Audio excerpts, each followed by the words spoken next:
Now to MSNBC and far left commentator Molly Jong Fast, who was left speechless by news of Hunter Biden's pardon. Hunter lied on a mandatory gun purchase form by saying he was not illegally using or addicted to drugs.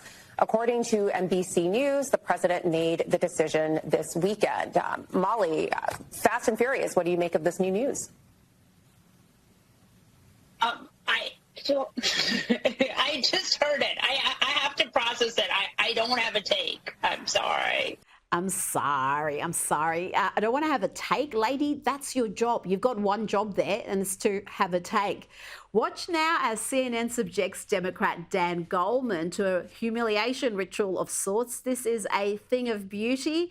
They literally play him footage of himself on ABC lying his lefty butt off about how Joe Biden was never going to pardon his son Hunter. I got to say, I love CNN for this. This is what you said. I want to watch.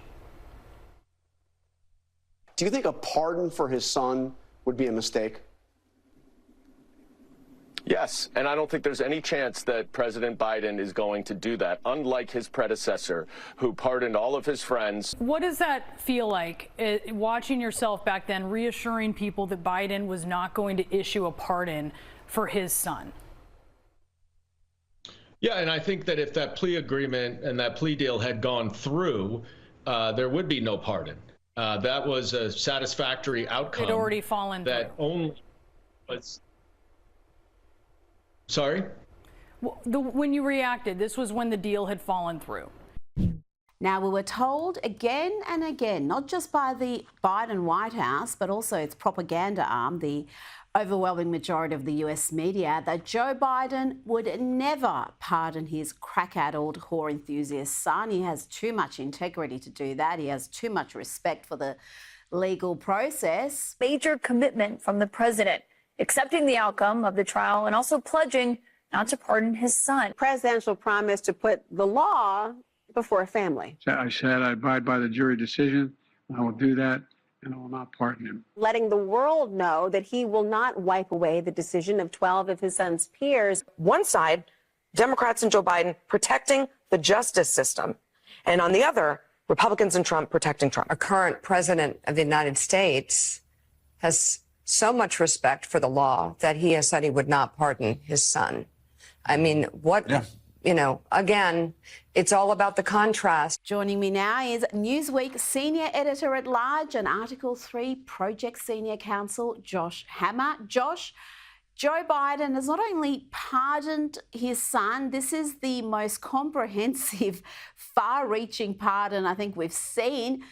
Joe Biden signed a full and unconditional pardon for Hunter, covering all offences against the United States, which he has committed or may have committed or taken part in during the period from January 1, 2014 through to December 1, 2024, including but not limited to all offences charged or prosecuted. The scope of this pardon is enormous, Josh.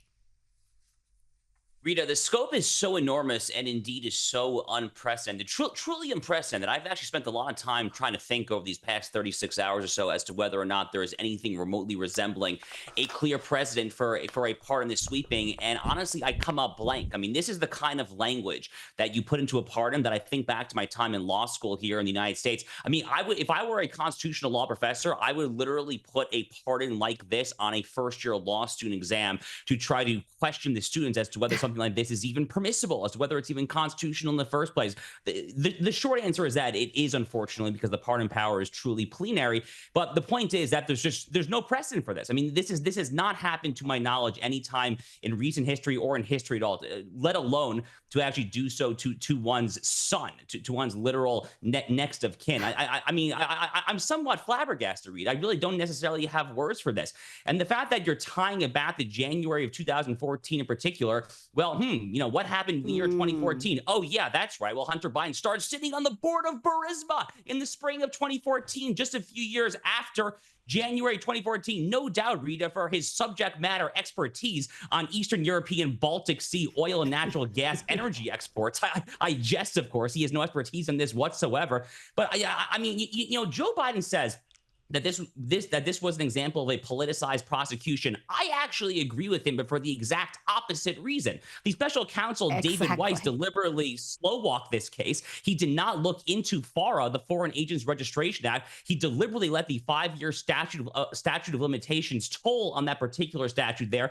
And by the way, he tried to submit a plea deal in the summer of 2023. That was such a sweetheart deal that the federal judge, Mary Ellen Noriega, rejected as just being too favorable to the criminal defendant. As a former federal law clerk, I can tell you, not something that happens every day in court. This whole thing just stinks from top to bottom. The fish rots from the head. The silver lining, here's the silver lining. I'll end on a positive note. The silver lining here is that when Donald Trump comes into power in January 2025, any morsel of credibility that the left had when they complained about Donald Trump's purported abuses of the justice system, it's over. They have no credibility whatsoever. You and I both know they had no credibility with the Jack Smith lawfare to begin with here, but this is the final nail in the coffin. This is really it at this point. They have revealed themselves for the tyrants that they are.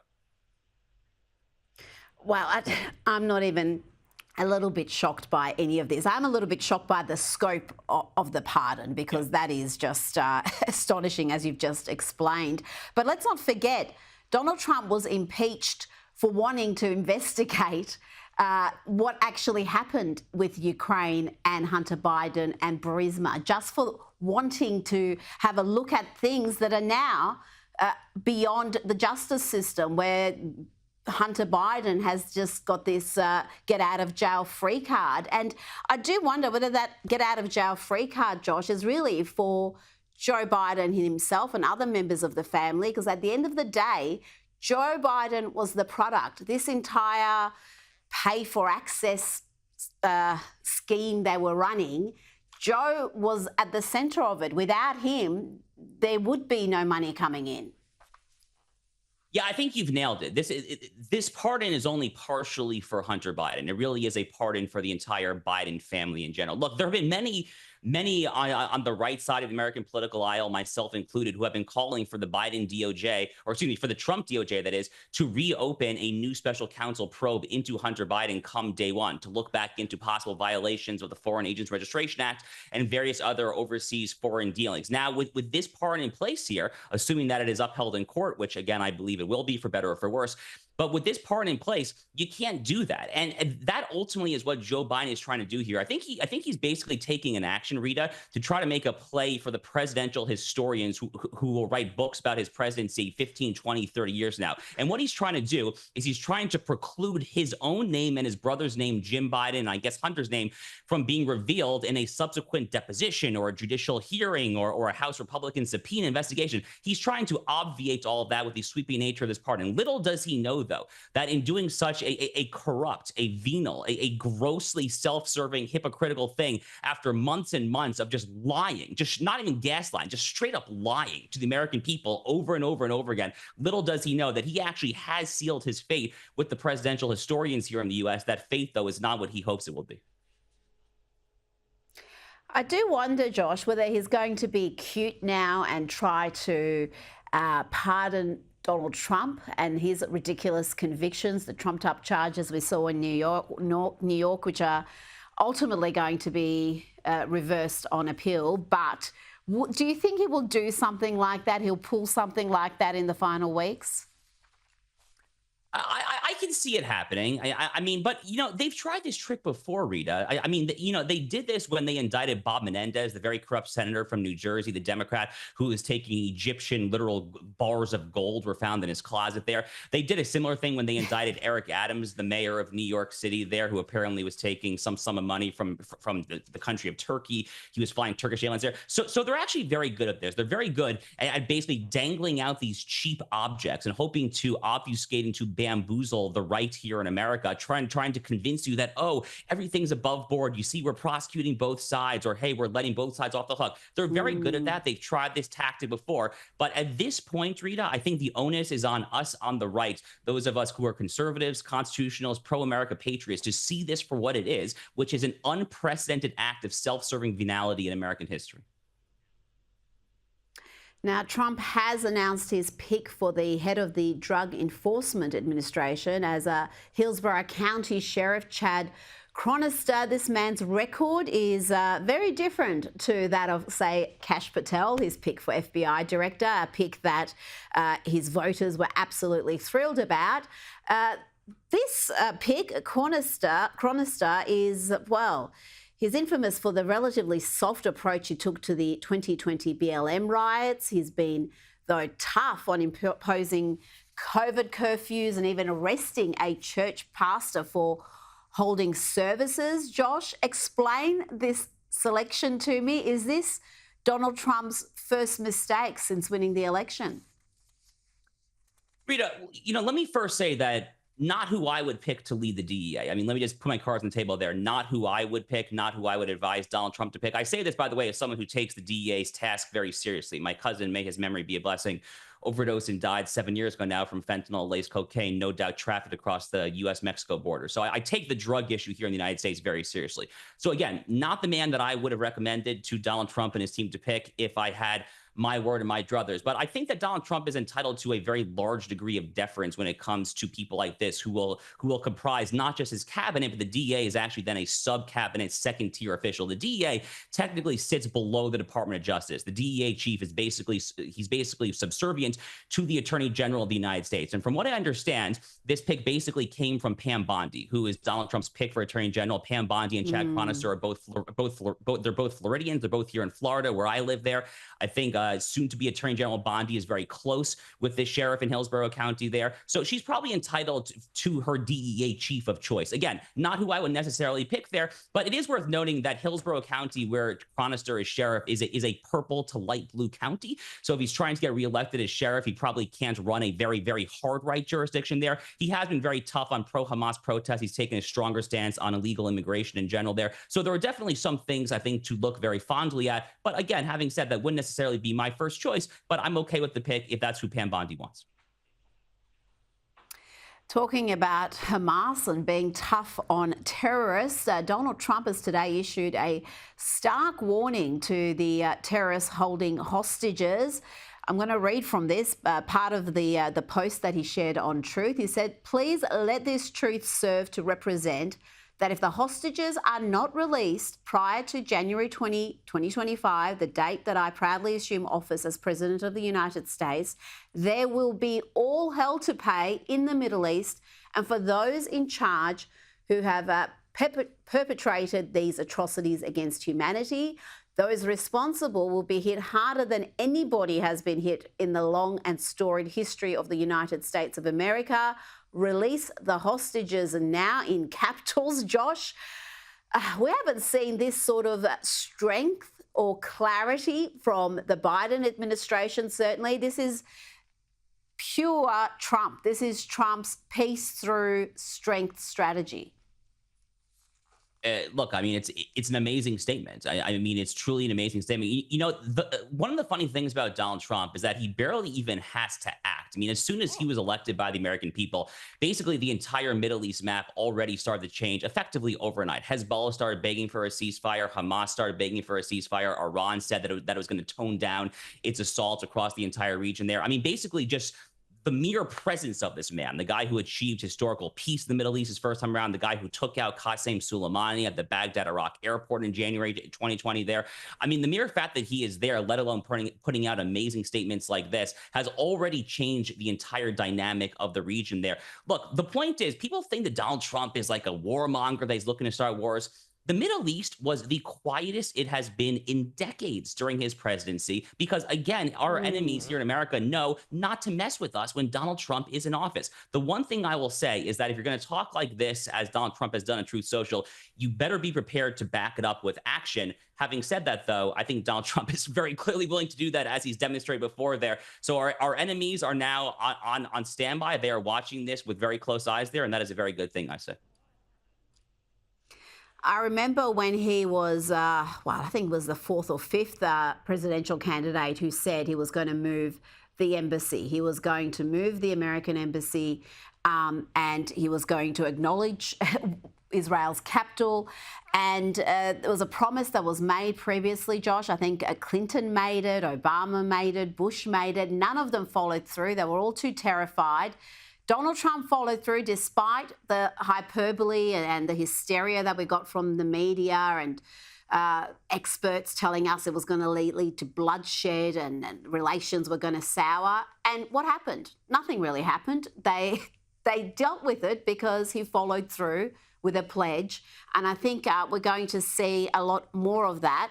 I want to ask you about Meta CEO Mark Zuckerberg. He's met with Trump and there are rumours that he wants to cozy up to the administration. He wants to be brought into the fold and be involved in the national reform and renewal. But should this character be trusted, Josh?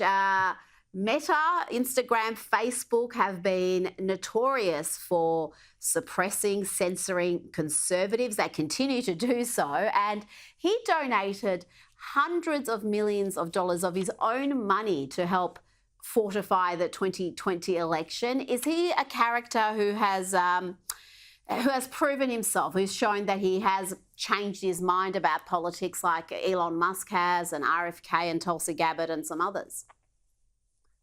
You know, I would not trust Mark Zuckerberg personally at all. I mean, to put it mildly there, but he's on this current long extended mea culpa apology tour. It's very odd, actually. I mean, this started really over the summer. He put out some statement acknowledging that Facebook was complicit in censoring the Hunter Biden laptop story from the New York Post back in 2020.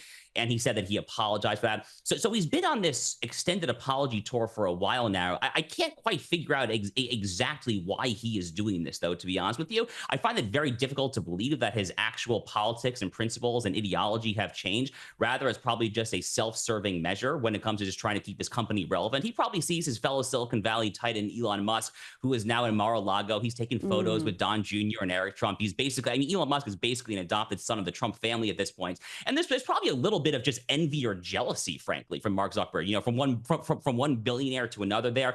If I had to put on my psychological lens, that's probably what I imagine what is going on here. But look, I mean, you know, from one Jew to another, from me to Mark Zuckerberg actually had his bar mitzvah in the synagogue in my hometown back in New York there. So I would encourage him to spend a little more time doing what we call teshuvah, which is atonement in Judaism, prior to trying to get in Donald Trump's good graces. I think a little more atonement might be in order for your previous mistakes, frankly.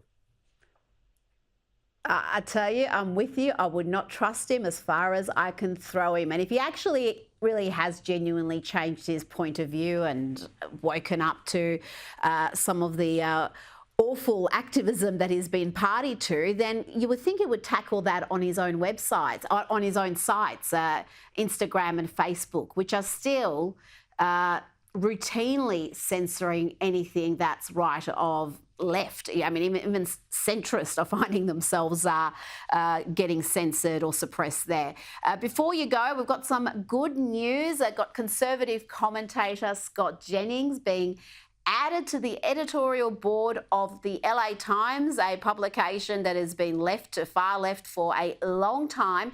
Is this going to have make any meaningful change though, Josh, or is this just a token conservative who's been added so they can pretend to be balanced?